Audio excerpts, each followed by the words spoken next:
May nagsabi na ba sa'yong ikaw ang kanyang tahanan, ang kanyang pahinga, ang kanyang palagi?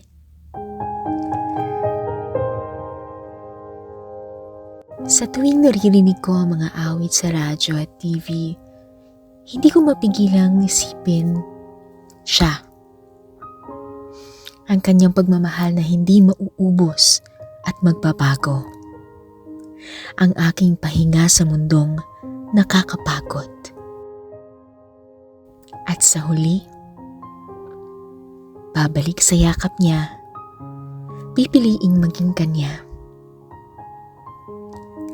Kung ikaw ay nalulumbay, nagdududa, at nahihirapang tumayo sa iyong mga paa, ipikit ang mata.